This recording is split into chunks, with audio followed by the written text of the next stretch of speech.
Podemos começar. Por favor. Então, vamos lá. Bom, a ideia é o seguinte, sobre temática, que é a minha área desde 1968. Eu nasci no interior de Minas, em Caratinga, e como criança, como menino lá, tive sempre a mania de colecionar. Eu colecionei lápis, tampinha de garrafa, moeda, maço de cigarro vazio e juntava selos também. Com o tempo, tudo foi abandonado e ficou somente a parte dos selos.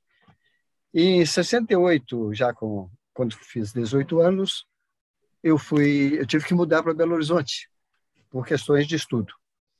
Caratinga não tinha mais o curso que eu fazia e eu sempre gostei de línguas, então fazia curso de letras e éramos somente 6 alunos. Passamos para o último ano 6 alunos, 4 resolveram abandonar e saíram da cidade. Ficamos 2. Aí o colégio estadual falou, sinto muito, mas com 2 alunos não vai funcionar, não tem jeito. E eu fui obrigado a ir para Belo Horizonte. E quando Belo Horizonte cheguei, fui, bom, o que tem de filatelia? Lá fui eu procurar. E existia, todo domingo, uma reunião em frente ao Teatro Francisco Nunes, bem no Parque Municipal lá em Belo Horizonte. E lá eu fiquei conhecendo o Capúcio, Luiz Fernando e mais toda a turma de filatelia ali. E já sempre gostei dos temas, dos assuntos, resolvi. Todo mundo fazia, não, vamos fazer tema. O Luiz Fernando fazia sobre pioneiros da aviação, o Capúcio gostava de mitologia, então mitologia grega, e eu, como sempre, gostei muito de orquídeas, falei, eu vou fazer uma de orquídeas. Já comecei a ser criticado logo no início. Falei, mas orquídea? Logo orquídea? Orquídea não dá pano para... Não tem material, não dá nada. Mas eu gosto, então vamos para as orquídeas. E o que eu acho importante quando você escolhe um tema? É você escolher alguma coisa, algum assunto que você, se não entende, que você goste do assunto para poder estudar. E assim eu escolhi a orquídea. E comecei lá nos primórdios, lá em 1968, então, final de 68, uma bela coleção, uma bela série da Venezuela, e era uma série de fundo preto, muito bonita. Aquela série eu comecei minha coleção. Bom, então vamos aí. Juntava daqui e dali, mas sem entender quase nada de filatelia, e muito menos de filatelia temática. Naquela época tinha uns encontros lá no interior de São Paulo, e a gente, estudante ainda, pegávamos no sábado, na sexta-feira à noite, pegava um ônibus, e íamos parar ou em São Paulo, ou Sorocaba, ou Itu, ou essas cidades do interior, tinham os encontros filatélicos, com o Américo Tosini, o Dr. Fenício, de vez, dava os palpites dele de vez em quando, e a gente, lá íamos nós para participar desses encontros. E depois, o encontro era no sábado, no domingo a gente ia para São Paulo, para ir para a Praça da República, e aí íamos, às vezes, para a casa do Dr. Heitor Fenício, que era o papa da filatelia temática no Brasil, com todo o ensinamento dele, e assim a gente foi aprendendo. Quando foi em 73, houve uma exposição em Itu, Expofitu, para o centenário da Confederação, alguma coisa, um evento histórico lá de Itu, e aí queriam uma coleção de Minas. E a gente não tinha. A pessoa, não, tem que ter uma coleção de Minas. E o único que tinha condições de juntar, tinha já um material mais ou menos, era eu. Então eu fiz um ajuntamento lá por série, apresentando a série, e lá fui eu com a coleção, que eu chamei na época Orquis Orquis. Orquis é orquídea em grego. E assim, coloquei essa coleção, ganhei um bronze prateado, por favor do júri, né? Porque na realidade aquilo não valia nem diploma. Mas tudo bem. Depois continuei colecionando, e quando foi em 82, teve a Brapex em Blumenau. E ali começou a história da minha coleção. Aí já com o nome de Linda, Charmosa e Convencida. Mas ainda muito precária, a parte dos dos temas, dos gêneros de orquídeas, que era maior, eram 80 páginas, 65 páginas eram sobre gêneros. Então, 15 páginas para o resto.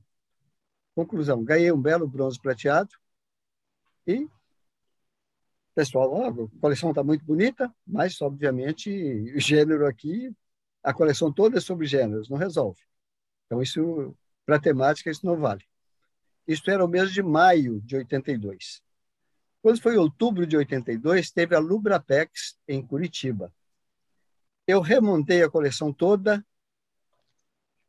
refazendo tudo, diminuindo a parte dos gêneros.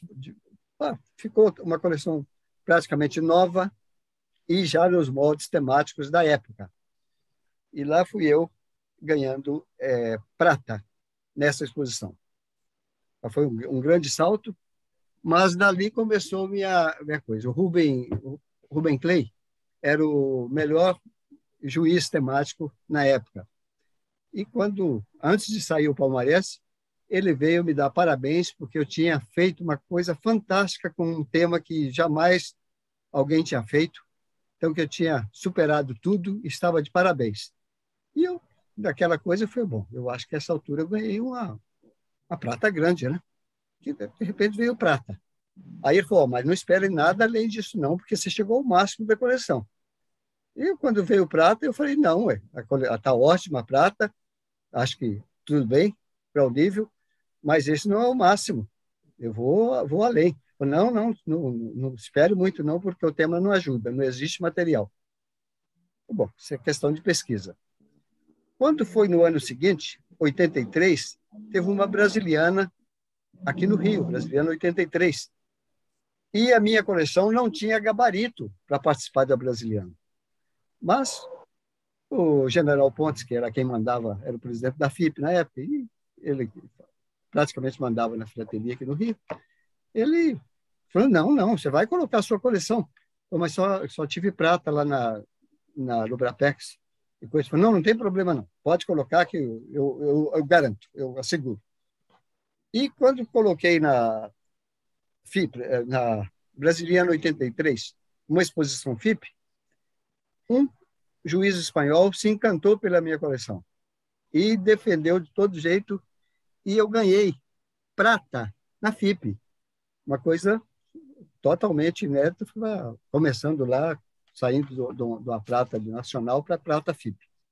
Então, assim foi a história e foi galgando. E depois disto, eu fui para cada vez apresentando outras exposições e cada vez subindo mais o nível. Em 85, na Brapex de Belo Horizonte, eu ganhei medalha de ouro com um prêmio especial. E a cada vez que eu chegava a algum prêmio, eu ouvia, esse é o limite, esse é o limite, esse é o limite. E assim eu fui de limite em limite, passando para vermelho na FIP, prata grande, depois vermelho grande, depois até chegar ao ouro na FIP em 91. E o Ruben Clay sempre, no júri, sempre, não espere mais, não espere mais. Não, eu vou chegar a ouro. Não chega, chega.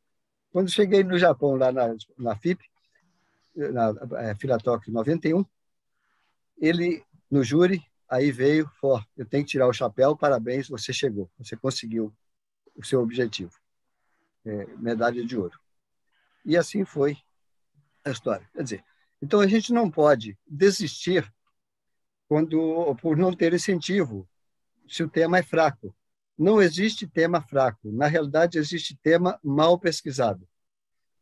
Então, eu gostaria de mostrar um pouco do andar da carruagem, o que eu tenho nessa coleção, por que saiu de um bronze prateado em 82 para um ouro FIP em 91 no Japão.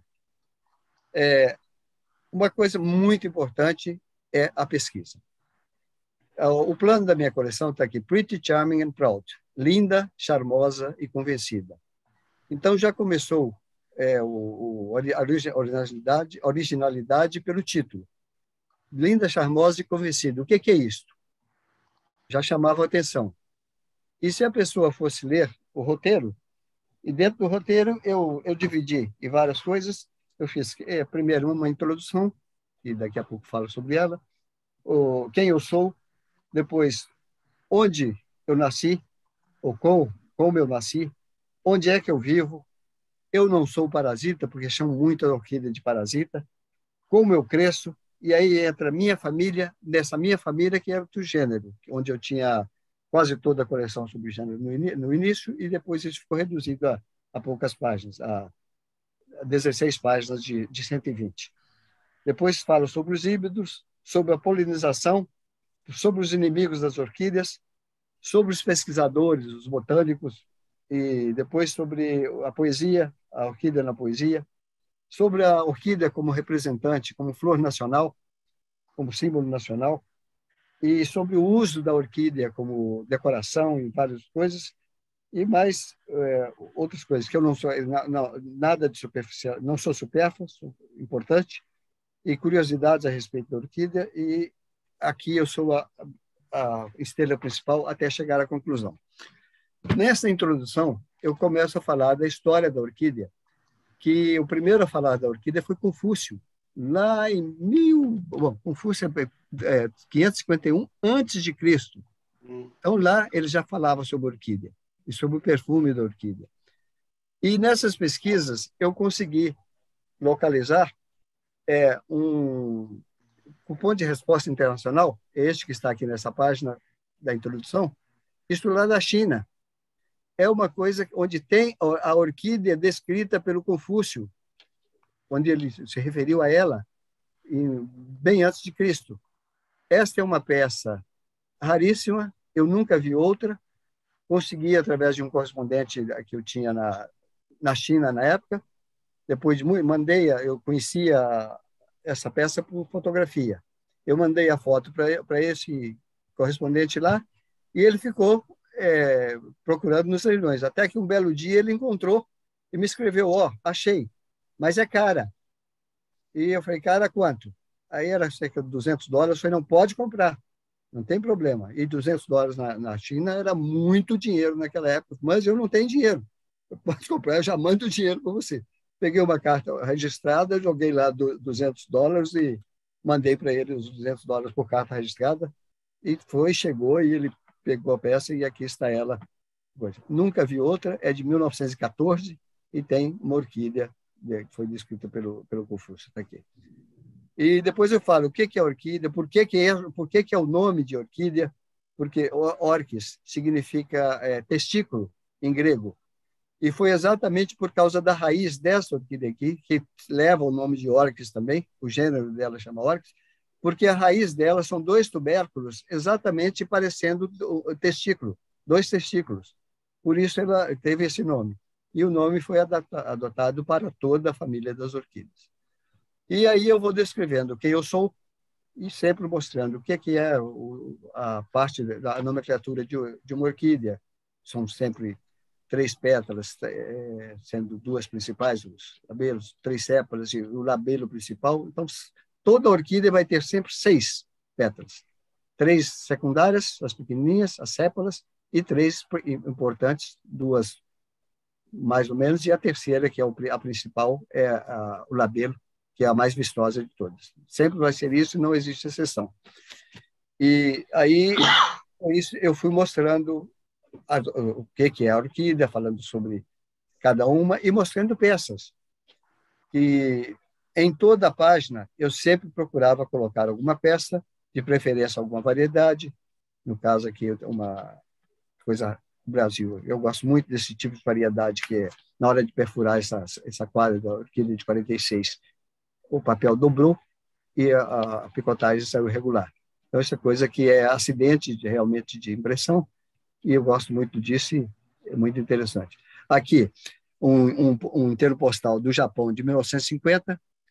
Na época, não havia necessidade de mostrar o outro lado, onde estava impresso, bastava colocar o crédito embaixo, e quais as orquídeas estão aqui, postal station, inteiro postal, Japão 1950. Hoje em dia as regras são diferentes. Para eu mostrar essa coleção hoje em dia competindo, eu teria que refazer toda para entrar nas novas regras. E aí por aí vai quem eu sou, mostrando sempre as orquídeas, e procurando sempre mostrar alguma coisa, alguma peça diferenciada em cada página. E sempre variedades, etc.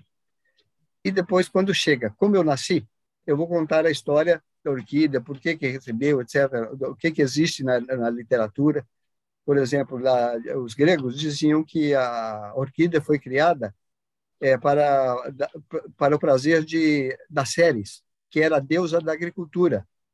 Aí aproveito e coloco um Ballon Montet do cerco de Paris de 1870, com o selo da Ceres, e esse outro também pré-filatério, aliás, não, esse outro também da época, com o selo da Ceres. E uma coisa que aparentemente não tem nada a ver com orquídea, mas aí é exatamente onde eu digo, a pesquisa é muito importante. Então, a Ceres, segundo os gregos, a orquídea foi criada para dar prazer, em honra a Ceres. E aí já aproveito, conhecia já os e-mails, onde é que eu vivo? Eu vivo no mundo inteiro. E no mundo inteiro eu mostro o mapa mundi, então, com a América do Sul, a África, e a Europa, a Ásia, etc., mostrando que existia orquídea. O único lugar que não tem orquídea no mundo é nos polos. No mais, a orquídea está em todos os países do mundo. Não existe, eu acho, que lugar onde não tem orquídea. Eu estive em Machu Picchu há alguns anos atrás, no alto dos Andes, e Machu Picchu tem um canto da cidade, das ruínas lá, só com orquídeas. Ao longo de todo o trajeto, de baixo, onde o trem deixa a gente, até chegar lá a Machu Picchu, que é lá no alto dos Andes, tem orquídeas várias ao longo do caminho. E na própria cidade de Machu Picchu, nas ruínas lá, tem um canto que é reservado só para as orquídeas daquela região. É bem interessante, muito bonito. E assim eu vou mostrando a história das orquídeas, e tudo isso sempre na primeira pessoa. Quem conta a história é a própria orquídea. E a maneira que eu coloquei a orquídea descrevendo, ela é uma coisa linda, charmosa e convencida. Ou seja, ela se coloca como a mais bela de todas as plantas. Eu sou a mais bela por isso, por aquilo. E aí vou falando ainda no capítulo onde eu vivo, algumas variedades desse selo. Não tem nada a ver com a orquídea? Tem. Mostrando que ela vive na América do Sul, que é um dos pontos importantes, as orquídeas da América do Sul, que vive na Ásia, então lá, Papua, Nova Guiné, um mapa mostrando a região, Dominique, assim vai, mostrando orquídeas sempre daquela região. E sempre procurando mostrar variedades. Cada página vai ter, sempre que possível, uma variedade. Aqui eu falo de falta do verde em 2 selos, e cartas circuladas, registradas, e assim a gente vai fazendo o desenvolvimento da coleção. E se a gente quem for ler a coleção do início ao final, vai ver que existe uma história. A história tem princípio, meio e fim. E isso, dentro da temática, é muito importante e realmente chamou muita atenção da turma. Aqui, no caso, tem uma orquídea em cima de uma carta censurada, para quem gosta da censura aí, e mais um inteiro postal do Japão, e mais e-mails aí mostrando que eu não sou parasita. Aqui no Brasil tem muita mania de chamar a orquídea de parasita. E a orquídea não é parasita. Ela pode ser epífita, no caso, aqui eles chamam de parasita, que ela vive em cima de uma árvore. Ela vive sobre a árvore, mas como suporte. Ela não suga absolutamente nada da árvore. E se colocar em cima de uma árvore morta, só um pedaço de pau ali, ela vai sobreviver igual e vai retirar toda a alimentação dela do ar, da chuva, tudo, a poeira que está no ar. Por ali ela tira os alimentos dela e mais a água da própria chuva. E sobrevive. E aí eu mostro o que é o parasita. No caso do mistletoe, isso é realmente uma parasita. Parasitas são aquelas coisas que sobem, que vão estar em cima da árvore, mas que vão matar a árvore. Elas vão destruindo a árvore e sobrevivem.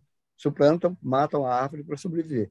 A orquídea não. Ela simplesmente usa as árvores, as que são epífitas, no caso, que são as que vivem sobre árvores, usam a árvore somente como suporte, mas não retiram absolutamente nada das árvores. E aí, então, mostro o que é uma parasita, através dos e-mails, que são as parasitas aqui ao longo, isso são mistletoe, são parasitas realmente, e a orquídea não é parasita. E aqui esse selinho tem uma orquídea epífita também numa árvore, é muito minúscula, mas está aí, e vão mostrando as árvores, as coisas.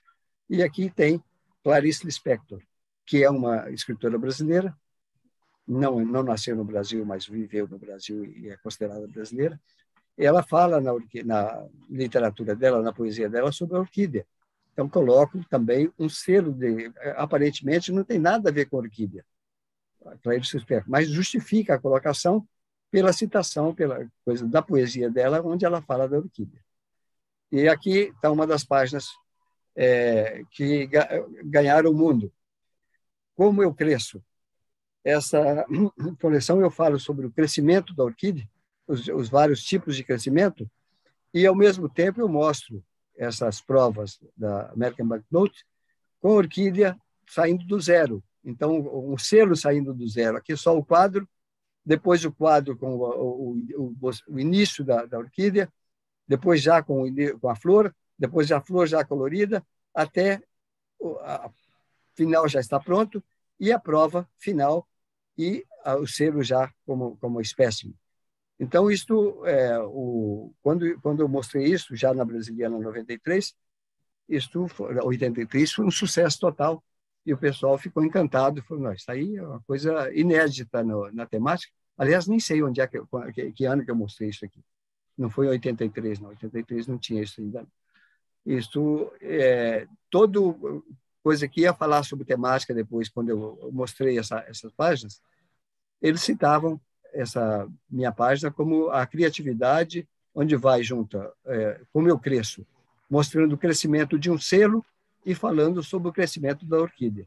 Então, isso aí ficou uma página realmente ontológica na filatelia temática da época, dos anos 80, principalmente.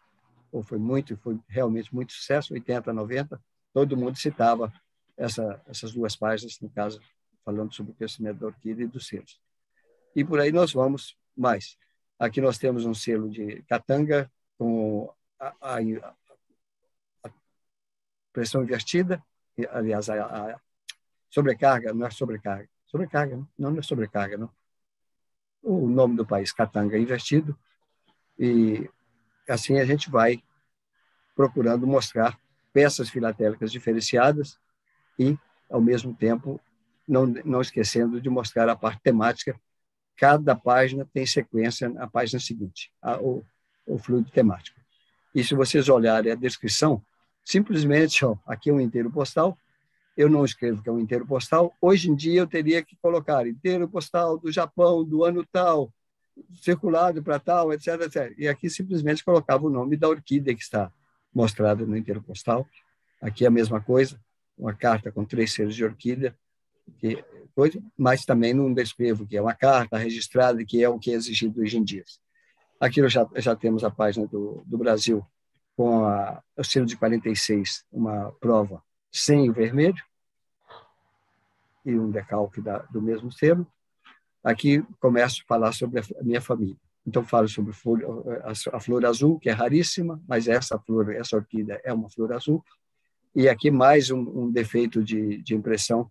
Na hora de fazer a impressão da cor, esse papel dobrou e o selo ficou com esse plié, que eu nunca vi um plié tão grande. E ficou uma bela peça aí de canto de folha, também fez bastante sucesso. Essa daqui, uma pena que a fotografia não está dando para ver toda, mas é uma página muito interessante. Eu falo sobre a orquídea Ancelia, que é uma orquídea da África, e aqui essa carta embaixo, a curiosidade tem um selo também da Ancelia aqui. O que é que nós temos? Esse selo foi originalmente emitido fazia parte da British Commonwealth, a Rodésia do Sul, Southern Rhodesia, o 9P. Depois ele teve uma sobrecarga de independência. E aqui uma impressão dupla dessa sobrecarga de independência. Depois o mesmo selo já escrito só Rodésia, já não tem Rodésia do Sul, Southern Rhodesia. E aí é que entra Acho que não tem jeito de tirar isso aqui, as fotografias. Ah, tem, aqui, ó. Aqui, estão. Rodésia, um 6, e depois Rodésia de novo, já outra impressão, com o valor já em centavos, ao invés de ser no estilo britânico. Uma carta enviada para a Inglaterra, ainda com o selo de Rodésia do Sul, mas já com o carimbo de independência, simplesmente a Inglaterra não aceitou. Então, stamps not valid, selos sem valor. Aí o destinatário teve que fazer o pagamento, aqui o porte, 2,6 de libra, para poder receber a carta. Então, essa é uma peça muito curiosa. O Reinaldo, inclusive, tem uma peça desse tipo na coleção dele também de barragens, no mesmo, exatamente com selos na mesma situação. Selo com carimbo de independência enviado para a Inglaterra e que não foi aceito pela Inglaterra. Pois.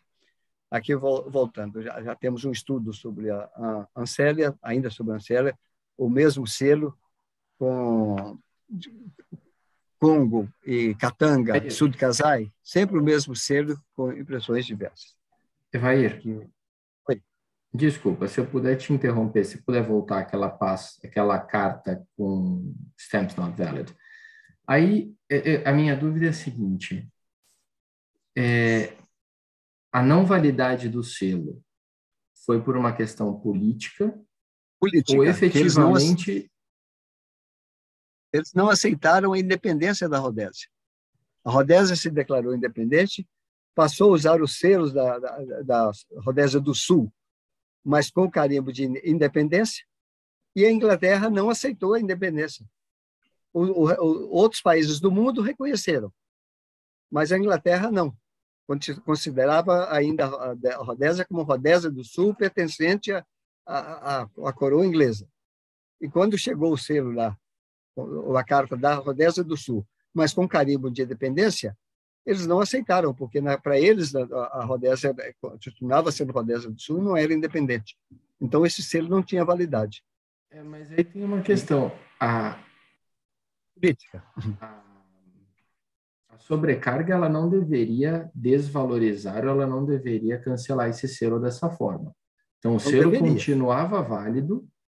Por uma questão política, eles levaram a sobrecarga como invalidando o selo. Como invalidando o selo, que aí o selo não era mais da Rodésia do Sul. Eu gostaria de ver como que a UPO consideraria esse tipo de situação. Isso aí seria bem curioso, como é que faz isso aí. De repente, o Reinaldo sabe responder isso aí.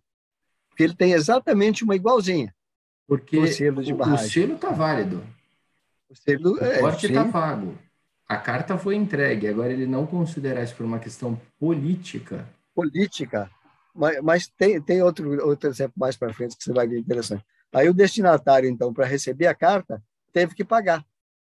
Aí a carta foi taxada, no caso, como se fosse porte insuficiente, mas não foi porte insuficiente, foi só stamps not valid, selos inválidos, não servem. Então, aí foi. É muito curioso. Isso é uma das belas peças. Eu gosto muito dessa peça. Acho muito curioso. E o Reinaldo, outro dia, até mostrou, né, quando ele falou das barragens dele, ele mostrou uma carta semelhante a essa. Aqui é o selo de orquídea, raríssimo, utilizado, de Katanga, que existiu durante poucos meses com o país tentativa de independência, e um selo circulado de Katanga. Então, isso é realmente uma peça rara. Muita coisa. Aqui nós temos, ainda falando sobre a família, falando sobre a Pafínia. Pafínia é em honra à deusa grega, a deusa do amor, a Vênus, que é Páfia em grego. E aqui temos um inteiro postal da Grécia. Infelizmente, não consegui esse circulado de jeito nenhum. Mas mesmo não circulado, é uma peça muito, muito boa. Então, eu apresentei não circulado, tranquilo. E vocês vão ver aqui, para toda a página, aí tem sempre peças diferentes, flâmulas, franquia mecânica, com aí São Paulo, orquídea. Aqui um selo do Brasil, mas com picote curto, então o selo ficou menor do que os outros, normal, defeito de picotagem. Aqui nós temos uma carta de banco, essa correspondência bancária que não precisava de selo, mas tem um carimbo de orquídea. Esse também é muito, muito raro, de orquídea, de 1954. Então, uma peça também difícil de ser achada. E assim eu fui agregando. Aqui é o inteiro postal da Venezuela, aqui, de 1953. Fica quietinho. Hein? Alguém perguntou algo? Não.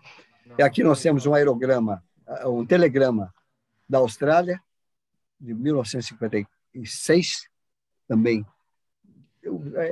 A gente vê muito esse telegrama novo, usado, é muito difícil. Uma carta da Suíça censurada também com um selo de orquídea, registrada, então tudo isso é coisa. Inteiros postais, e assim a gente vai mostrando variedades e peças diferentes, no caso, janelas e tudo mais. Mais uma prova da American Banknote, outro selo de Gana com os estudos aí o mesmo selo com sobrecargas diversas, também por independência, etc. E aqui está uma coisa falando sobre o orquis, que originou o nome da família das orquídeas. Aqui nós temos uma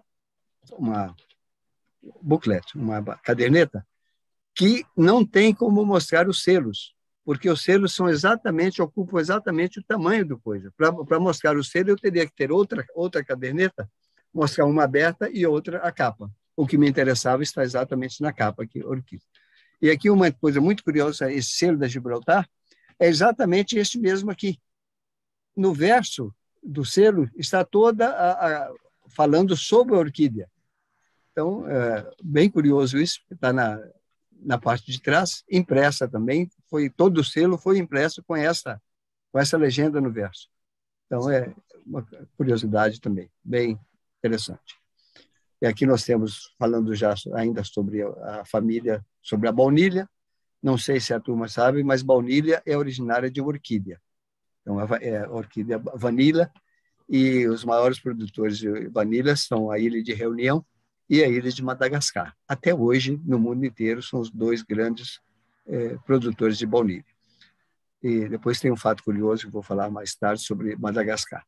Um inteiro postal da França de 1889, onde fala também sobre a vanila, o chocolate, chá e vanila, e baunilha, propaganda. Aqui também só com a legenda Postal Stationery, França, 1889, sem mostrar a parte onde está o selo, a isenção de porte. Hoje em dia eu teria que fazer uma xerox e mostrar essa parte. Aqui nós temos uma variedade bem rara também, que o bloco tem uma legenda prateada, onde aqui está pouco visível também, e aqui não tem essa legenda. Aqui, ao vivo, a gente vê mais, está aqui a risca bem fraquinha, mas como em prata, aqui não apareceu. Então, é o bloco circulado registrado e o bloco com a variedade sem a legenda. Eu começo a falar sobre os híbridos. E uma curiosidade sobre o híbrido da orquídea é que é o único híbrido do mundo que não é estéril. Qualquer híbrido no reino animal ou no reino vegetal é estéril, não reproduz. E o híbrido da orquídea continua reproduzindo normalmente. Então, você vai cruzando um híbrido com outro e fazendo variedades. Então, existem milhares e milhares de variedades de orquídea, de cruzamento de gêneros originais com outros gêneros originais, fazendo um híbrido. Depois, você cruzando um híbrido com outro gênero, isso aí vai fazendo variedades, mudando formas e cores de uma maneira muito impressionante. E é a única coisa do mundo que os híbridos não são estéreis. Aí, falando ainda sobre os híbridos, mostro sobre a ligação, uma Lélio Catleia, aqui uma coisa de três gêneros, a Lélia, a Catleia, e depois sofre o Lélio Catleia. Então, vai juntando 2, 3 gêneros para fazer um híbrido que continua sendo a mesma coisa, sendo válido, e reproduzindo ainda. Então, sempre procurando mostrar peças diferentes, e um aerograma da Singapura. Quando eu estive em Singapura, eu fiquei impressionado que a quantidade de orquídeas que eles têm lá. E a orquídea nacional deles é exatamente essa orquídea. A flor nacional da Singapura é esta orquídea. Aqui a mesma, uma quadra com a falta do amarelo, que é pouco visível também, mas é uma variedade curiosa. Aqui, quando estive lá, então, na exposição, fizeram na exposição essa franquia, e eu peguei um pouco de um porte diferente, até formar o porte para mandar para o Brasil uma carta registrada e para já colocar na coleção depois. E aí está. Depois eu vou falar sobre a polinização. Deixa eu puxar aqui, sobre a polinização. A polinização feita principalmente por moscas, borboletas e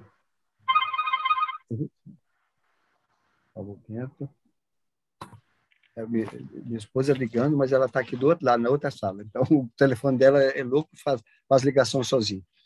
Então, eu falo sobre a polinização das orquídeas, que é feita principalmente por insetos, borboletas, formigas, e assim vou mostrando os diversos coisas. Aqui um selo da Alemanha com uma abelha, como propaganda aqui, uma abelha, que é uma das grandes polinizadoras das orquídeas, e assim vai correndo. Aqui é mais um Vimeo com abelha. Na época que eu fiz essas montagens, eu só tinha um Vimeo com orquídea. Hoje eu já consegui 8 diferentes, mas esses já não entraram na coleção porque eu parei da competição, então não coloquei mais. Mas aí está a abelha como polinizadora também, mostrando coisas. E, continuando sobre a polinização, aqui é curioso, porque este carimbo, eu precisava de falar sobre essa polinização e essa praga, que é uma praga das orquídeas. Este inseto específico, ele come os brotos da orquídea Lélia e Cattleya. Só que isso não existia selo. Então, numa exposição aqui no Rio, a Brasiliana 89, no dia da filatelia temática, eu pedi autorização ao general Pontes, que era quem mandava na filatelia aqui, quem autorizava ou não, era o presidente da FEBRAF. Eu disse, não, estou precisando de um carimbo de orquídea mostrando um inseto danoso, que é nocivo para a orquídea, mas não existe. O senhor me deixa fazer um carimbo? Aí eu falei, não, pode fazer.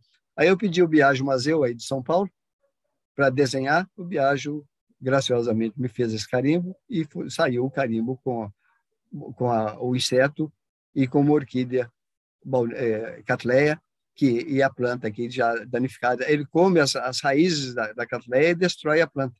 Então, como curiosidade, um carimbo encomendado por mim, e foi interessante. Aqui vou falar sobre os amantes, né? Meus pesquisadores e amantes. Então, exatamente sobre os orquidófilos, e o nosso principal é o Barbosa Rodrigues, e peças diversas dele com carimbo. Este tem uma curiosidade também depois. Em Singapura, eu mostrei uma página inteira do Barbosa Rodrigues com o selo, uma prova, mas a prova ocupava a página inteira. E aí eu já vinha de 6 medalhas de ouro FIP. Quando chegou em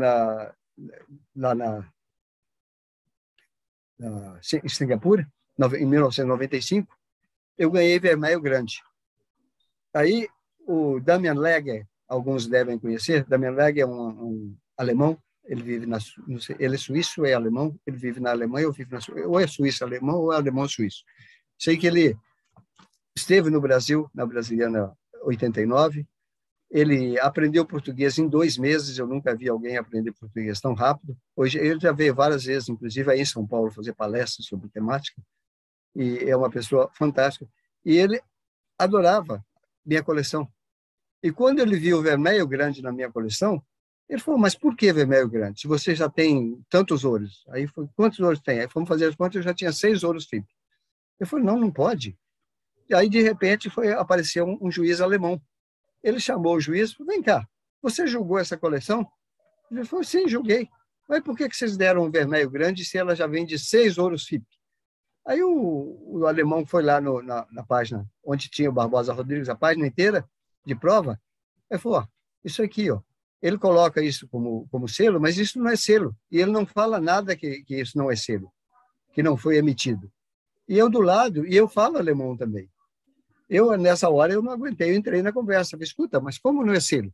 Eu falei, você não fala nada, isso aqui não é selo. Aí eu levei ele para essa página. Falei, isso aqui, o que é? É o selo, aqui um carimbo de exposição, aqui tem o selo sempre forte, a prova, tem o selo com decalque. Aí levei numa outra página, que vai aparecer mais para frente, onde tem o selo em cima de uma carta censurada, da época da guerra. Esse selo é de 42. Então, foi isso aqui, o que é? Aí ele ficou boquiaberto. Falou, mas... Aí veio passando o suíço, como é que ele chamava? O juiz, um juiz suíço, daqui a pouco eu lembro o nome, é a idade. E aí ele falou, escuta, vem cá, você me falou que isso aqui não era selo?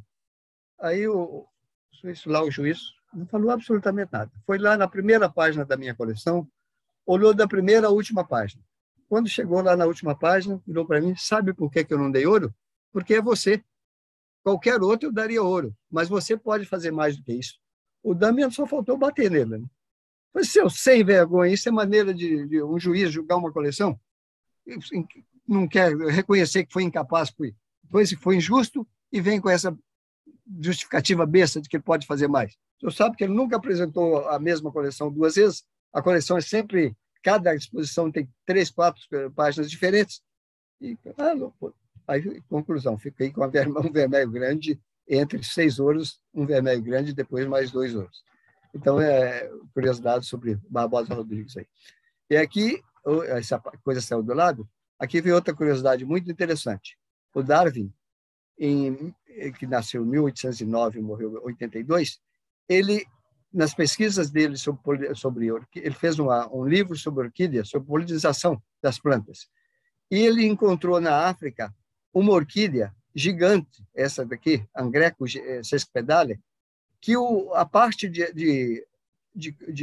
da semente do pólen da orquídea, para polinizar, teria que ter um inseto com uma língua de quase 1 metro de distante para poder alcançar onde estava para poder polinizar a orquídea.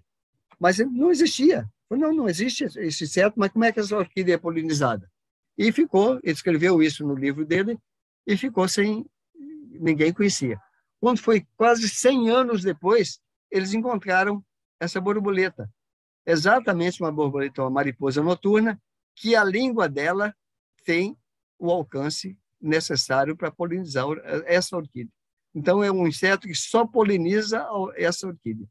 A língua dela é o tamanhozinho dela e é o tamanho da língua. Aí lá e vai, já entrou na orquídea e vai para fora.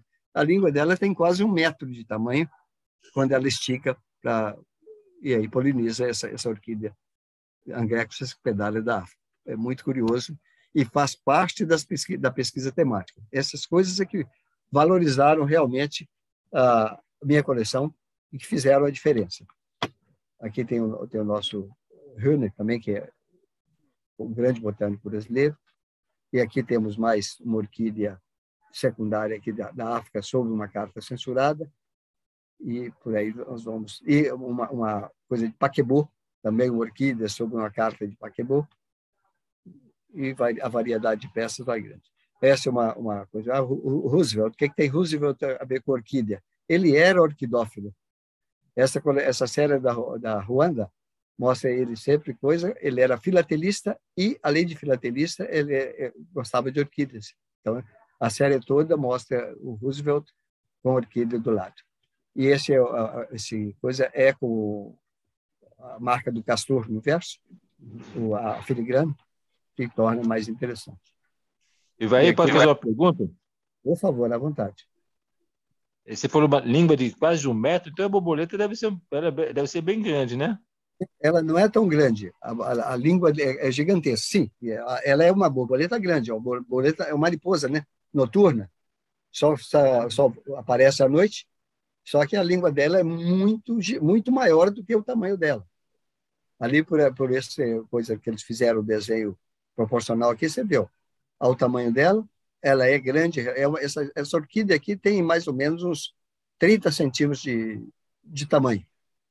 É uma orquídea muito grande, a flor da orquídea.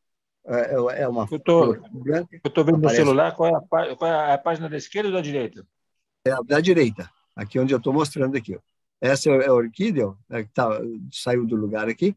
É uma orquídea grande e aqui é ela num carimbo e a borboleta e essa coisinha circular aqui, isso aqui é a língua da borboleta para poder polinizar a orquídea. Isso quem fez, com certeza fez já de propósito, mostrando também a polinização. Só esta mariposa poliniza essa orquídea gigante lá da África. É uma orquídea realmente muito maior do que qualquer outra orquídea que nós temos aqui. E a mariposa, apesar de grande, a língua dela é muito maior. Tem quase 1 metro de língua. Então, voltando cá para as coisas. Obrigado. Voltando a falar do Darwin aqui. O Darwin, aliás, sobre o Linné. Linné, então, uma carta lá da coisa circulada e censurada também, que não é não tão simples. Uma franquia mecânica dos Estados Unidos de 37, também falando sobre a baunilha. Aqui uma página falando sobre a vanila. E aqui nós temos mais um caso de política, Igor. Esse selo, ele foi enviado, mas não foi, a Alemanha não aceitou esse selo, porque ele mostra uma coisa da época da guerra.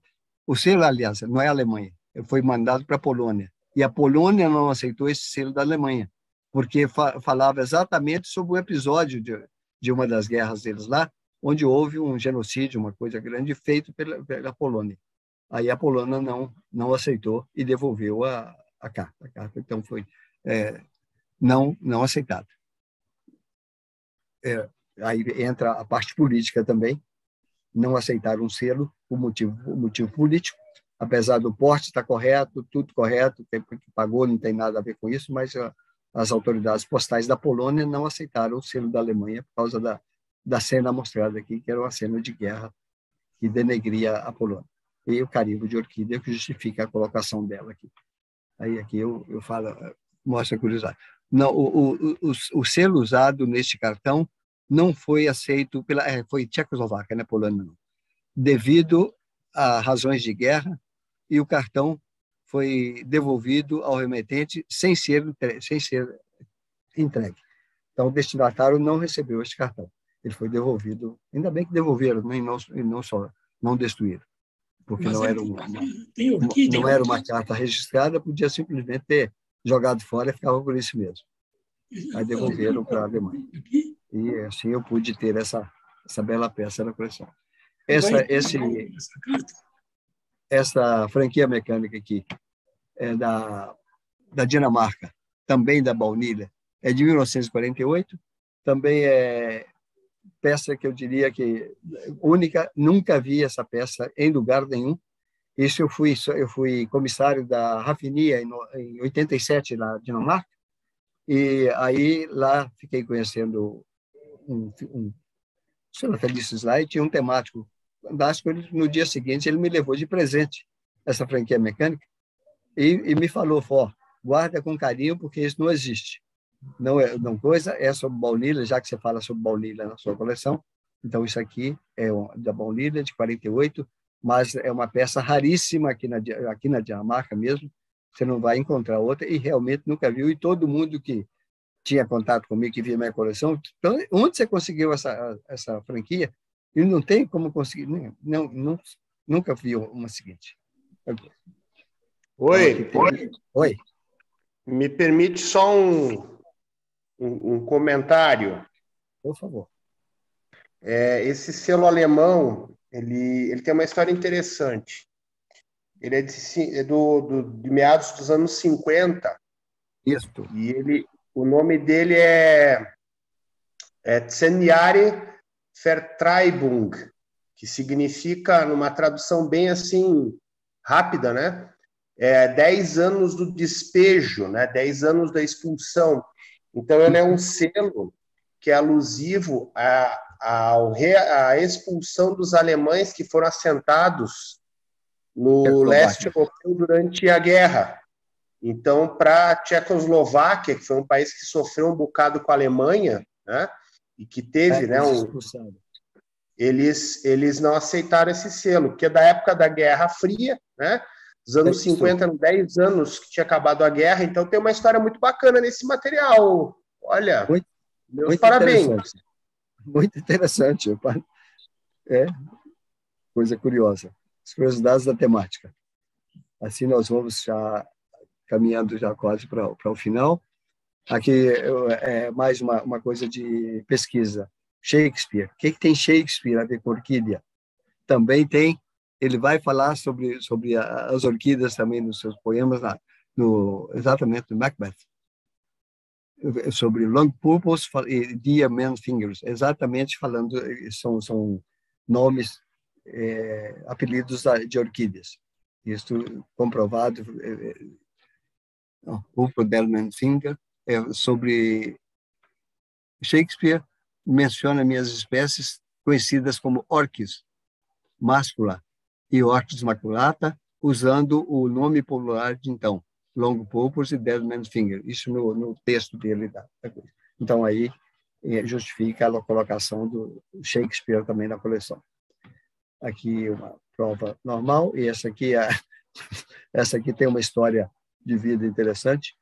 Quando eu estava... Minha esposa atual, ela estudava em São Paulo. Éramos noivos e tínhamos marcado o casamento para janeiro de 81. E quando foi final dos anos 80, numa das visitas que eu fui fazer a ela lá em São Paulo, ela morava em São Paulo, eu morava no Rio, eu fui ao Peter Mayer, ao RHM lá, depois eu sempre ia procurar para as filatélicas procurar, e chega lá o Rolf Mayer, o pai do Peter, me apresenta essa quadra com esse deslocamento. E simplesmente o preço era $1.000. Com desconto, não, eu faço $800. E lá fui eu, comprei essa quadra. Só que a gente não tinha dinheiro, estava preparando para casar, tinha dinheiro para nada, e eu gastei $800 nessa quadra. Quando cheguei, mostrei para minha noiva, então ela falou assim, eu estou casando com um louco. A gente não tem dinheiro para comprar nada e você me paga, me gasta $800 numa quadra de selo. E lá foi. E o selo está aí até hoje, testemunho da incúria lá, da coisa de um noivo filatelista louco. Então, tá bom. Vamos lá. E aqui eu já começo a falar sobre a presença da orquídea na poesia. Então, mostrando a Cecília Meirelles falando sobre 3 orquídeas brancas. Então, eu coloco selos com 3 orquídeas brancas, e todas elas 3 orquídeas brancas, justificando o texto da orquídea, Three White Orchids. E aqui nós temos, falando sobre a baunilha, é o Castro Alves, também o selinho do Castro Alves ali, o desenho, o selo do Castro Alves ali mostrando, falando sobre a baunilha, exatamente os ramos da granadilha e da baunilha. Da vanilha, no caso, Castro Alves. E aqui um pré-filatélico de Madagascar, também falando sobre, aliás, não fala sobre, mas por ser o maior produtor de baunilha, eu uno as duas coisas. E aqui nós já temos mais, na poesia, o Nero Wolff, que era um detetive criado pelo detetive Nero Wolff, que é do Rex Stout. Toda a história dele de detetive, tem vários livros dele, sempre lidado com orquídea. Ele, para resolver os crimes que ele estava investigando, ele tinha um orquidário e ele ia para o meio das orquídeas para poder decifrar a coisa. E lá ele ficava vendo as orquídeas, etc. E aí batia e aí é isto, o esclarecimento sobre aquele crime, e assim ele desvendava os crimes dele com auxílio do orquidário dele. E aqui fizeram um selo mostrando ele coisa, com orquídea nos fundos, e aqui o verso do selo também vai falar a história dele, e falar sobre as orquídeas, etc., dele, da paixão dele por orquídeas. Então, é orquídea na poesia também, mostrando isso. Aqui nós temos mais selos da Manchúria, foram os primeiros do mundo a mostrar as orquídeas. A flor nacional da Manchúria era uma orquídea, oncídio, que está no brasão deles. Aqui mais um aerograma do Canadá, e mais umas variedades da Costa Rica, com provas, etc.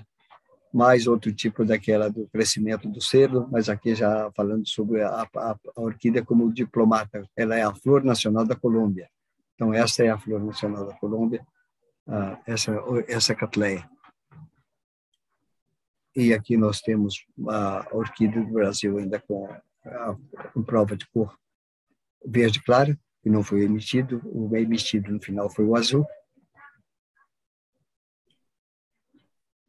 E assim vai terminando. Aqui, mais uma curiosidade, é uma exposição na África do Sul, que a exposição foi chamada de DISA 79.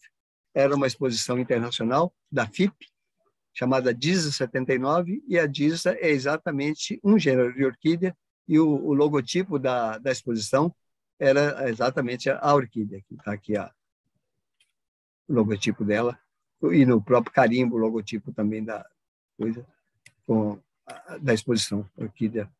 Isso, saiu aqui. Por isso está aqui a coisa. Aqui nós temos a orquídea usada como flor de lapela pelas rainhas. Então, ela se mostra todo mundo importante me usava na lapela.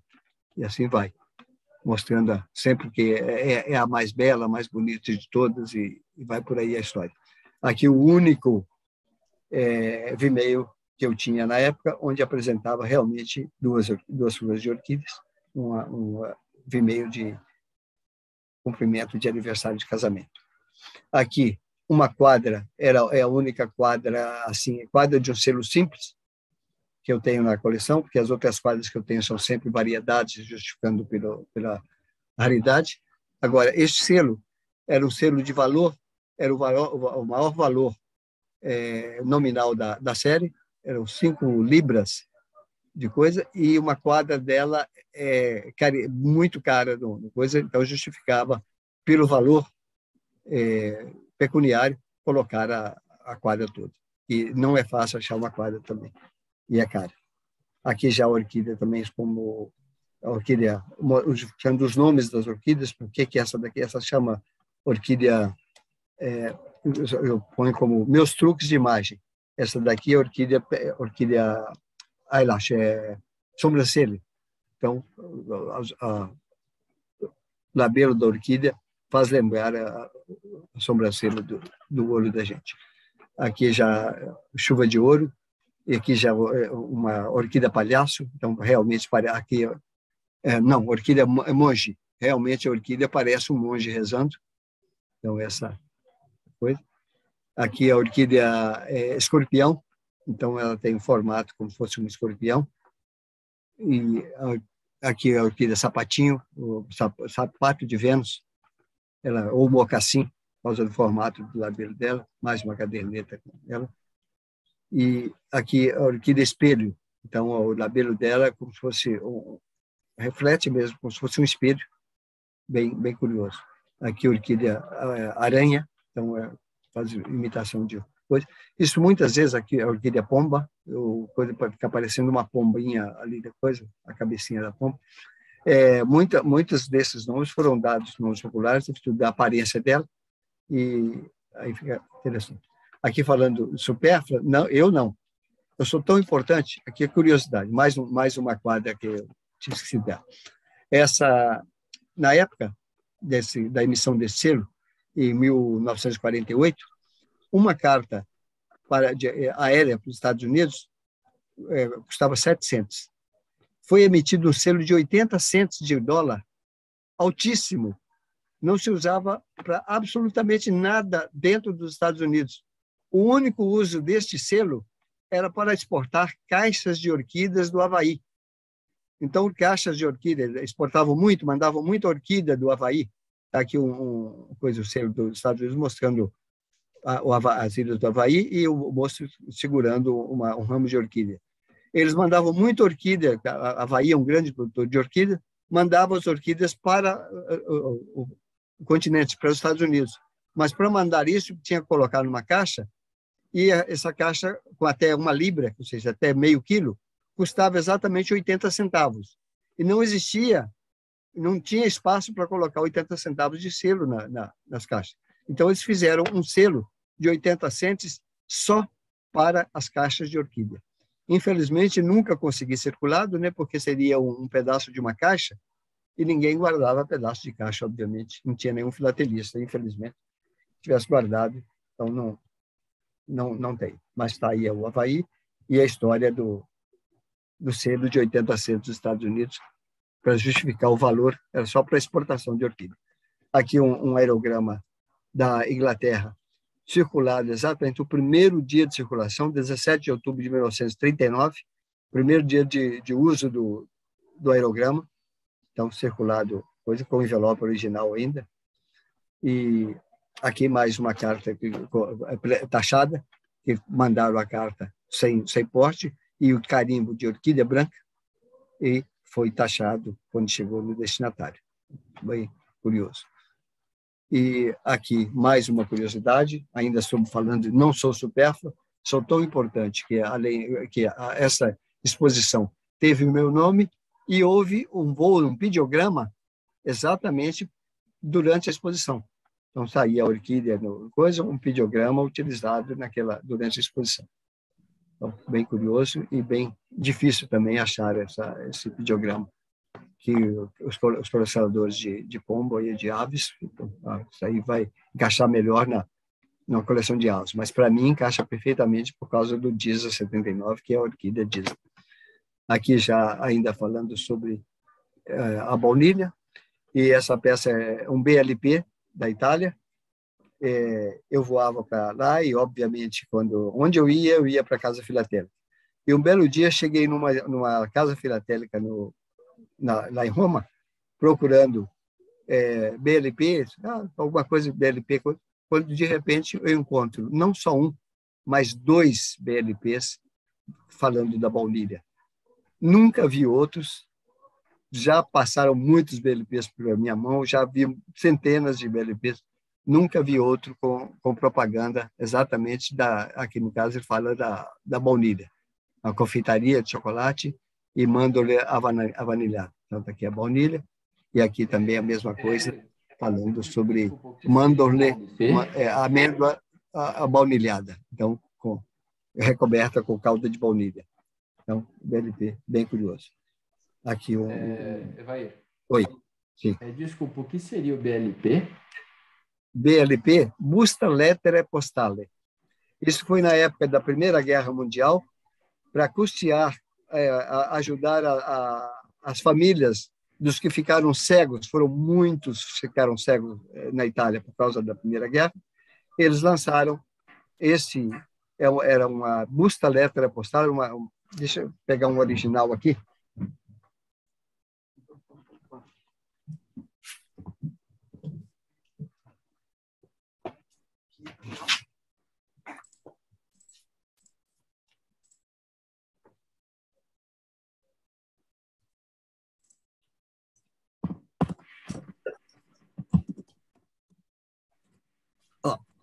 Isso aqui, ver se conseguem ver.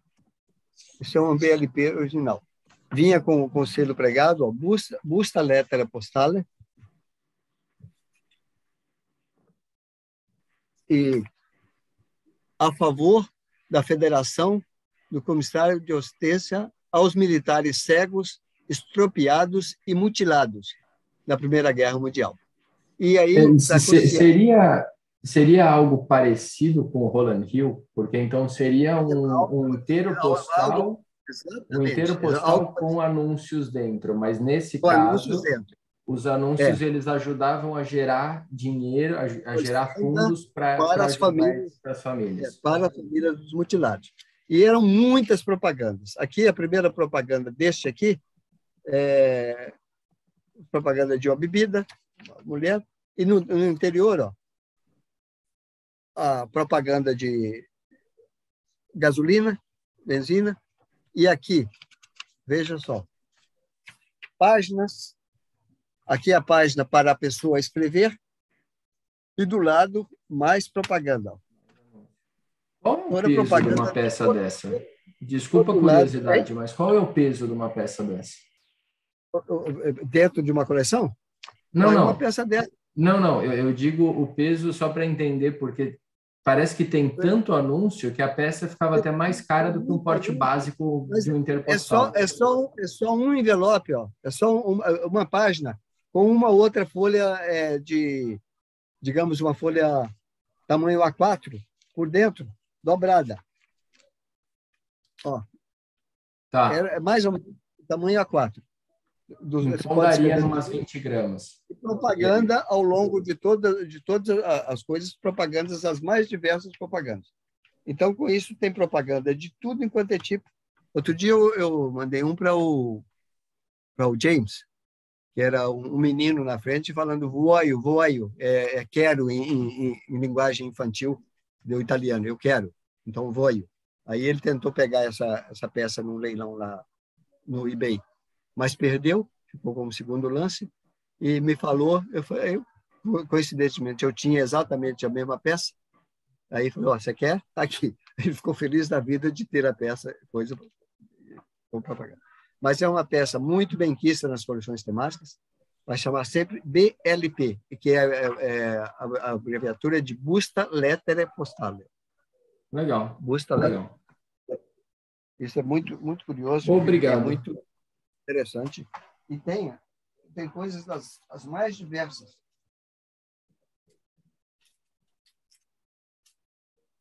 Aqui, por exemplo, olha que curioso aqui. Uma abelha, ó, numa BLP.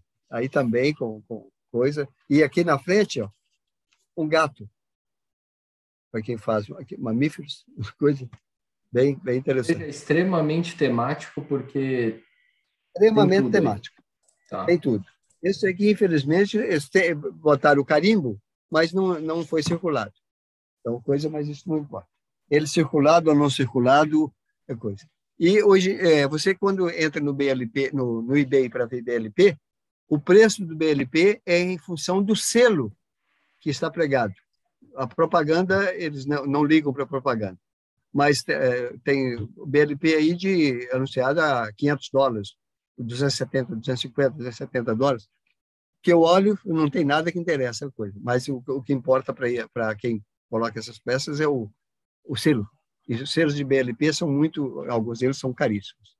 Então, isso é bem curioso também. E aqui nós temos mais um BLP, então, quais são os únicos 2 BLPs da coleção? Mais uma caderneta. E aqui uma ilha, que é chamada de orquídea, Ilha das Orquídeas. É uma coisa lá em Taiwan, nas costas da China. É VLP? Como é que é o nome? É VLP? B de Brasil. Busta, que é envelope, lettera postale. B, tá ok. B de Brasil, L de Lima, P de papai.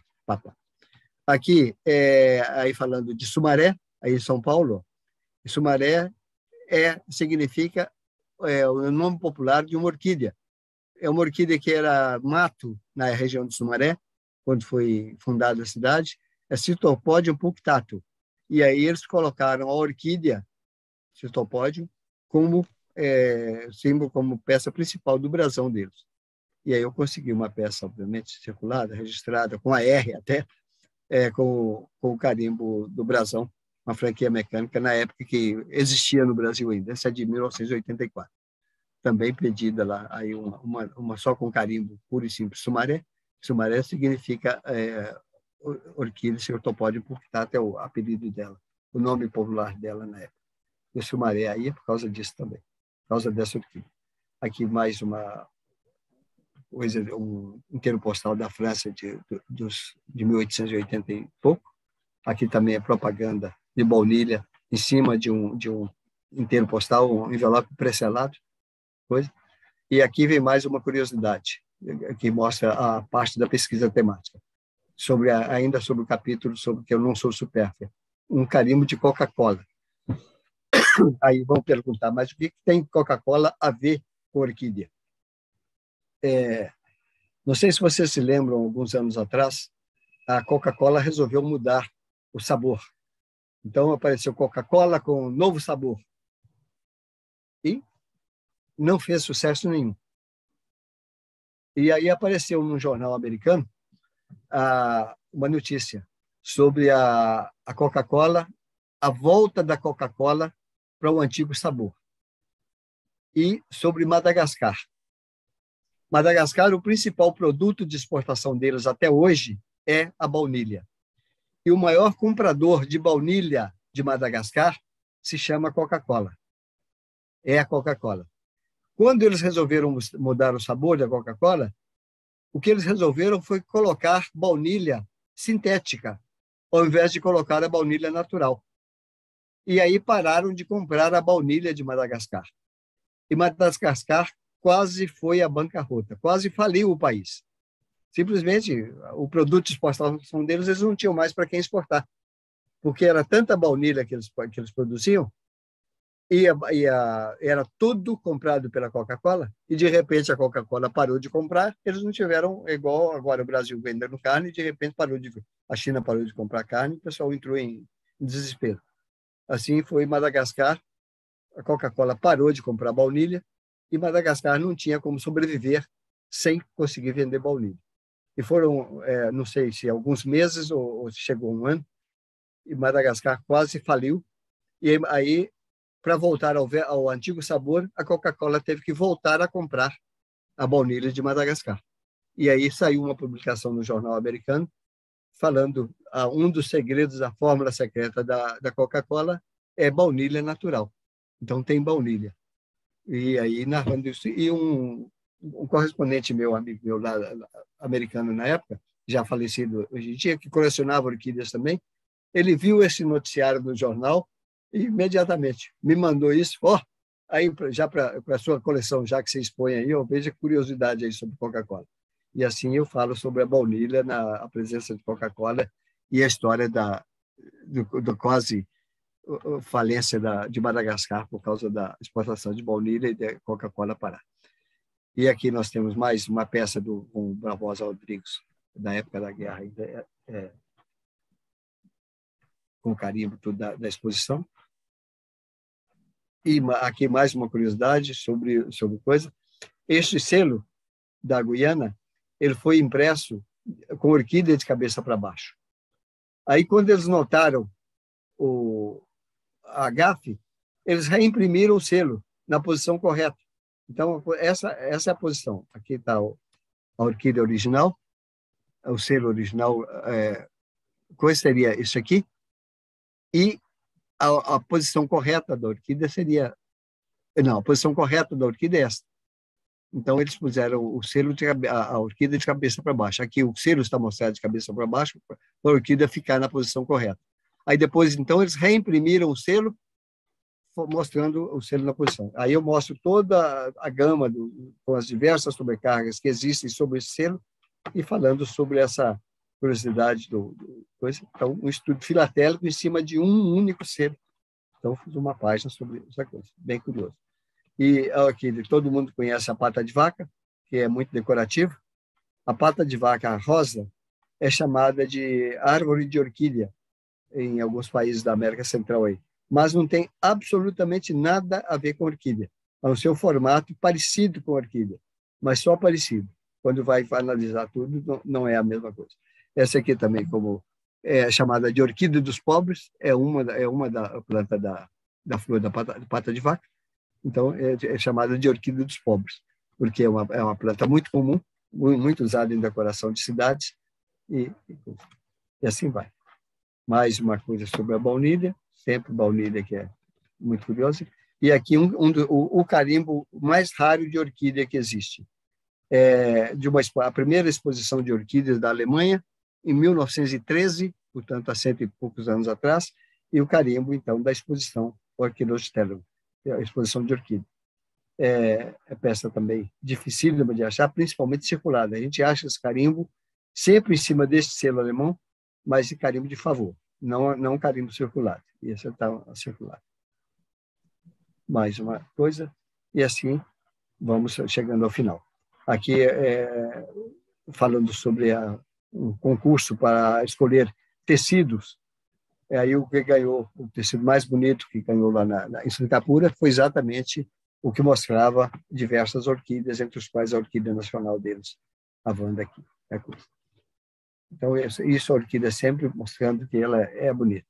E eu termino a conclusão, a última página, fechando a coleção exatamente com a famosa frase lá da madrasta, lá da Branca de Neve: espelho, espelho meu, existe alguém mais bela do que eu? E assim a orquídea pergunta: mirror, mirror on the wall, who is the fairest of them all? Então, existe alguém mais bonita do que eu? Então, ela se totalmente convencida, e assim fecha a coleção. Isso é o que eu queria mostrar da coleção. Se alguém tiver alguma pergunta, qualquer coisa, esteja à vontade. Mas eu queria exatamente mostrar que é possível sair de um tema muito simples, muito sem ninguém acreditar, e chegar ao mais alto. Com essa coleção, eu comecei com uma medalha de bronze prateado na Brapex 82, depois uma medalha de prata na Lubrapex em 82 ainda em Curitiba. Depois, já em 83, numa exposição FIPA brasiliana, eu já ganhei medalha de prata. Depois eu tive mais 2 medalhas de prata FIP, uma na Argentina, outra na Itália, em 85. Depois eu passei para vermelho na exposição na Rafinia, 87, na Dinamarca, e aí repetiu de novo na Espanha, em 87. Depois eu passei para vermelho ainda na Finlândia, em 88. Aí fui para vermelho grande na França, em 89. E na Brasiliana, 89 também ganhei vermelho. Aí não foi grande, foi vermelho pequeno. Depois, em Londres, em 90, eu ganhei de novo vermelho grande. E 91, no Japão, aí eu ganhei a primeira medalha de ouro FIP. E que repetiu na Granada, em 92, na Espanha, na Abrafex, aí no Sul, no Brapex, e Gênova, na Itália, que foi uma exposição, essa foi muito interessante, foi uma exposição FIP, exclusivamente temática, e nessa exposição eu tive 92 pontos com minha coleção, foi a maior pontuação que eu tive, foi medalha de ouro também. Depois repeti o ouro em Bangkok, em 83, na Brasiliana, 83 também, na Fila Coreia, em 94, e Singapura, 95, foi aquele caso que eu contei do vermelho grande. E depois, na Alemanha, em 2000, e na Rafinia, 2001, eu pretendia encerrar minha participação como expositor na Alemanha em 2000, onde eu fui o comissário também do Brasil para a exposição, e aí eu ganhei medalha de ouro. Mas quando cheguei lá, eu encontrei aquele amigo da Dinamarca, e que ia ter a Rafinia em 2001, lá em Copenhague, e ele me contou: já fiz propaganda da sua coleção, que você esteve lá em 87, e que agora você é medalha de ouro, lá você foi vermelho, e a turma está esperando a sua coleção lá o ano que vem. Eu falei: não, encerrei aqui em 80. Não aceito não como resposta. E por isso eu acabei mandando em 2001 para a Dinamarca, e mais uma medalha de ouro, e fechei minha participação em competições. A partir daí eu só expus em classe de honra o convite, e a coleção está ainda quase intacta. Já medi algumas poucas peças mais importantes, mas continua aí. É isso aí. Muito obrigado. Muito bacana mesmo, viu? Obrigado por compartilhar. Um show. Muito obrigado. Parabéns. Quantas folhas, Evair? No caso da exposição, são 120. Agora, a coleção toda montada, eu tinha 167. Mas o máximo que expunha, 120 não, 128, que eram 8 quadros, 16. Com 16 folhas. 128 é o que eu expunho. Mas se fosse fazer nos padrões atuais, ia dar 240, que tem que botar explicação para tudo agora? Para botar explicação para tudo, tinha que refazer, né? Não, ia dobrar o tamanho da... É muito. E material é o que não falta. Sim, claro. É muito bonito. Eu tenho 8 Vimeios mostrando a orquídea. Realmente. Na época eu só tinha um. Mas existe muito material.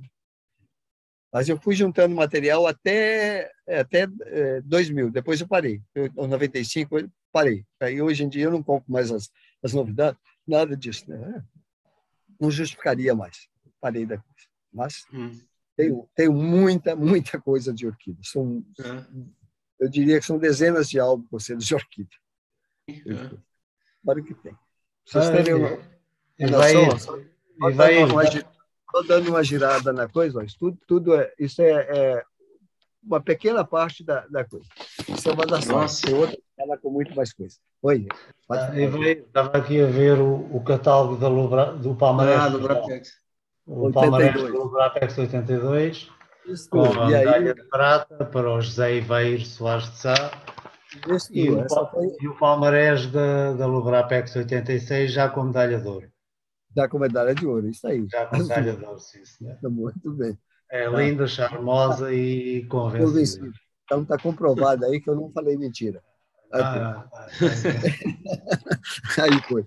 Mas 82 ela já entrou no esquema, nesse sistema que foi só desenvolvendo depois. E eu tenho o orgulho de dizer que eu nunca apresentei todas as folhas sempre as mesmas. A cada exposição eu mudava, em média, entre 6 e 10 folhas. Eu ia conseguindo peças novas e ia aperfeiçoando, mostrando outras peças. Na altura não se chamava filatelia temática, era filatelia moderna. Atualmente, não, na época já chamava filatelia temática. Mas os palmarés têm sempre... A coisa estava como filatelia moderna. Era, exato. Do regulamento. É muito interessante. Isso aí. Evair, obrigado pela aula. E mais que uma aula, é uma história da própria filatelia, né? Porque você fala que você começou no final dos anos 60 a se interessar por filatelia temática. Isso foi em 68. Me lembra uma matéria publicada nas Seleções do Reader's Digest, em 1970, que fala de uma grande novidade na filatelia, que é a coleção por temas, né? Então, você foi uma pessoa que foi vivendo o desenvolvimento da filatelia temática, né? Olha, a filatelia temática era muito, como é que chama, menosprezada. Os clássicos não aceitavam a temática, né? Diz que isso não era filatelia, isso era coleção de figurinha. E era uma coisa muito... o grande lutador de coisa, um dos pioneiros da filatelia temática foi o General Pontes, Euclides Pontes, que foi o presidente fundador e presidente da FEBRAF durante décadas, né? Muito tempo. Ele tinha uma coleção sobre Madonna, sobre Nossa Senhora. E essa coleção dele, depois, pouco antes dele falecer, ele passou as peças principais para o Guilherme, que era um filatelista aqui do Rio, que colecionava Madonna também, e a grande coleção dele foi para Fátima, para o Fátima em São Paulo. Então, a coleção do General Pontes, em Fátima, em São Paulo, ele mandou para lá.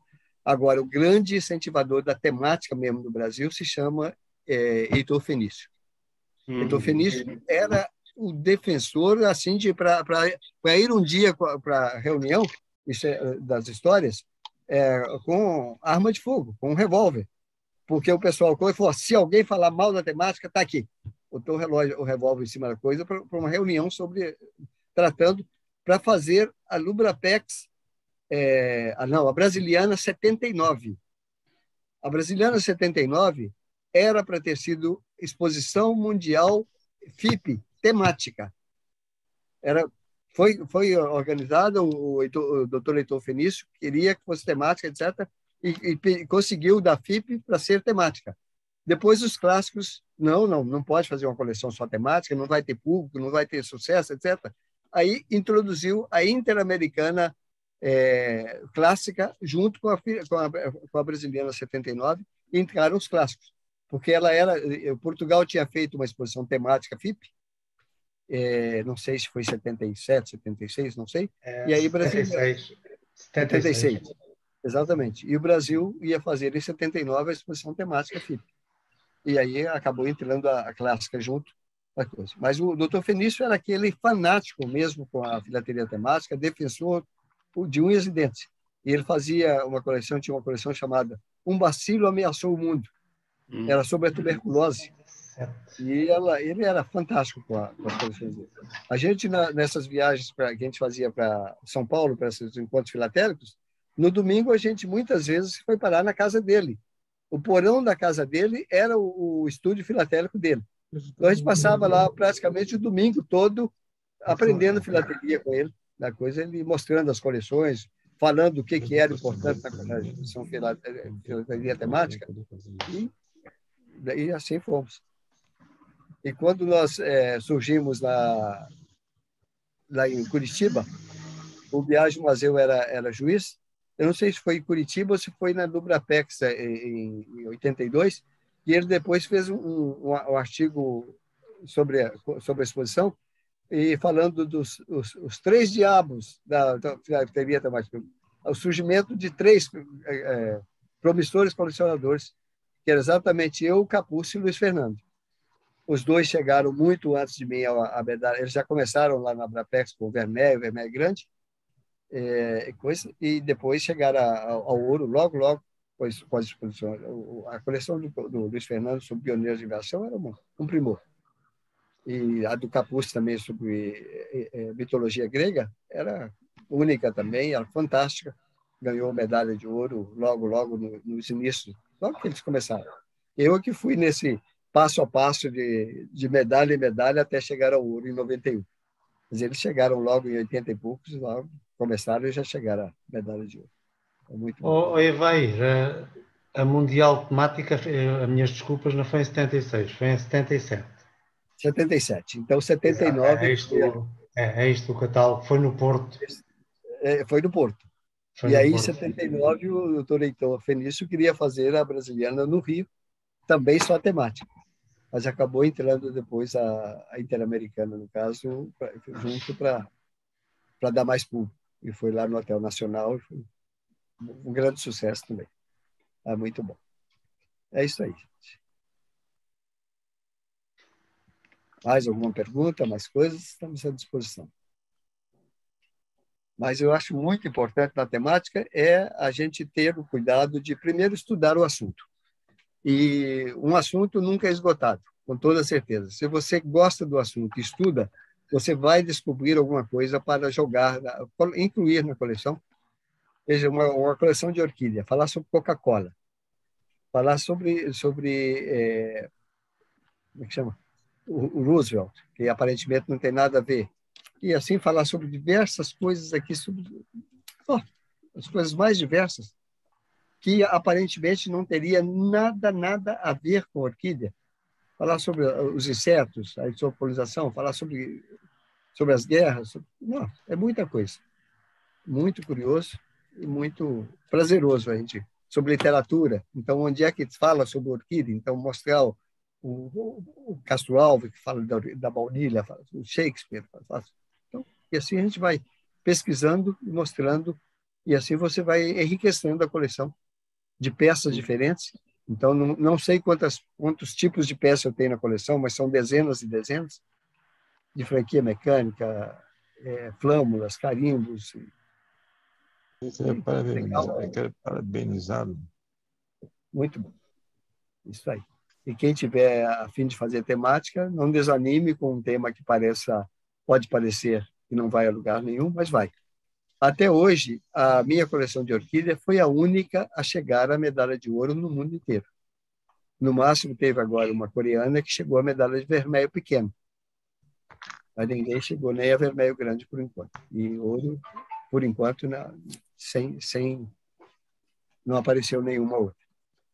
Tem grandes coleções, a Alemanha tem grandes colecionadores do tema orquídeas, mas não tem ninguém que tenha colocado à exposição, que tenha chegado a um nível tão alto.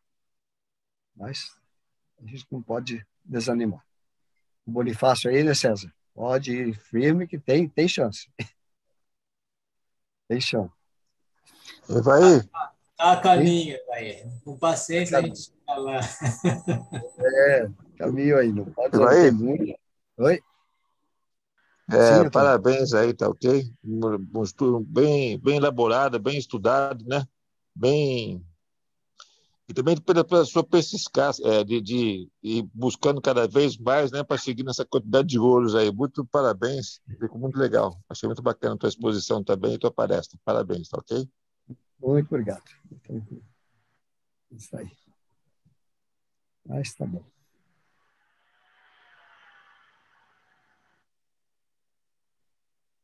E assim a minha parte está encerrada, Igor. Queria só parabenizar mais uma vez o Evair aí, agradecer a ele por compartilhar, agradecer a SPP. Eu vou me despedindo por aqui. Um abraço. Um abraço. Obrigado. Tranquilo. Obrigado. Eu gostei do Antônio lá de Portugal, que foi conferir lá nos Palmarés para organizar, né? Tudo isso. Organizado.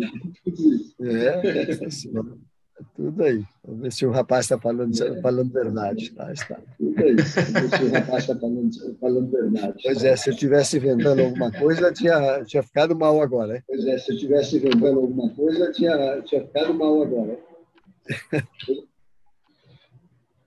Isso aí.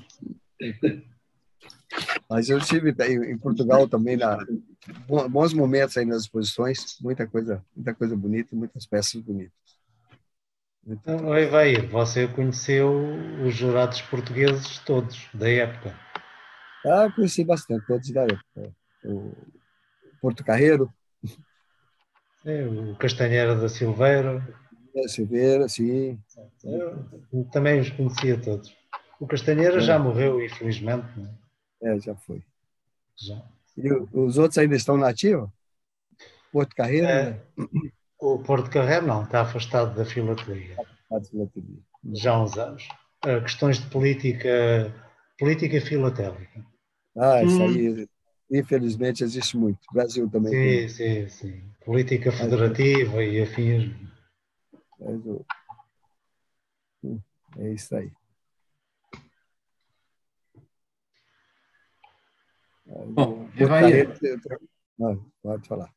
Não, só queria te agradecer pela bela apresentação. Eu ainda não conhecia a tua coleção inteira com todos os detalhes e comentários. Muita coisa. Queria agradecer por compartilhar a coleção. Você pensa em remontá-la para continuar ou para voltar a apresentar? Não. Não, realmente não. Não tem pique mais para fazer uma remontagem, não. Atualmente, eu comecei uma outra sobre grandes religiões do mundo, então eu queria mostrar as religiões que no final há tanta briga religiosa, tanta confusão, tanta guerra por causa de religião, e que no final a finalidade de todo mundo é uma só. O final é sempre o mesmo. Então, eu queria mostrar sobre a religião católica, a evangélica, o budismo, etc., o espiritismo, tudo isso. Mas acabei juntando material nesse sentido, mas depois acabei nem montando. E fui para os Vimeios, onde montei aquela de um quadro que eu passei depois inteiro. E tenho ainda Vimeo, ainda tenho chance de fazer mais alguma coisa de um quadro, mas realmente montar para competição de grandes fica complicado. Perfeito. Obrigado por topar apresentar aqui no SPP Conecta, encerrando o nosso ano. Fechamos o ano com chave de ouro e muito bonito, porque realmente as peças muito legais e a orquídea, para quem gosta, e eu gosto, aqui em casa tem um monte. É muito legal poder ver isso e, como você falou, você juntou uma coisa que você gosta, um tema que você gosta. Não, esse negócio de orquídea. Meu pai era um grande... Ele gostava muito de orquídea. Então, ele tinha um orquidário em casa com dezenas e dezenas de orquídeas. E se orgulhava daquelas orquídeas, cuidava, tinha uma mão muito boa para plantas. E replantava, fazia, florescia muito, era muito. Então, desde criança, eu aprendi a gostar das orquídeas. Depois, entendo que era o mesmo caminho. Meu pai é igualzinho. Então, aí foi já que eu gosto disso, deixa eu estudar sobre e fazer uma coleção bonita, que é uma coleção bonita. Sim. E depois, no final, deu certo. Isso aí. Maravilha. Gente, mais alguma pergunta? Então, Evair, obrigado mais uma vez. Obrigado por participar. E já aproveito e deixo aqui meu Feliz Natal. Um ano novo cheio de alegrias, de paz a todos. Também faço das minhas palavras da SPP, já que no momento sou o único diretor aqui presente, então faço da SPP e também da FEBRAF, já que também não tem ninguém da FEBRAF aqui, eu faço também. Todo mundo já está em festa, um monte de gente me manda mensagem, pô, hoje não dá, festa da empresa, hoje tem confraternização. Compreensível. E futuramente, tendo folga, no caso, no dia, depois eu posso voltar a fazer uma outra sobre Vimeios, que eu andei estudando mais coisas sobre Vimeo, descobrindo muito mais coisa bem interessante. Com certeza. Com certeza, o espaço está sempre aberto. Está sempre aberto. Futuramente, então, gente. Obrigado a todos, boa noite, um ótimo Natal. Boa noite, igualmente. Bom Natal para todos também. 2022 estamos juntos de novo. Isso aí. Quando é que volta em 22? Tem mais Voltaremos dia 11, se eu não me engano. É isso, janeiro. Né? Dia 11 de janeiro a gente está de volta. Não, na SPP tem muita coleção, muita palestra para eu ver ainda. Não consegui ver nem metade do que vocês têm lá no site. Tem bastante coisa boa lá. Tem bastante coisa. E 1 hora e tanto, 2 horas cada uma, e haja tempo. Mas já vi. Aproveita agora, entre Natal e Ano Novo, aquela semaninha meio morta. Mais algum. Pode ter certeza que vou ver mais algum. Isso aí. É isso aí. Gente, boa noite, tudo de bom a todos. Boa noite. Boa noite. Bom Natal a todos. Boa noite. Bom Natal. Tchau. Bom Natal. Valeu.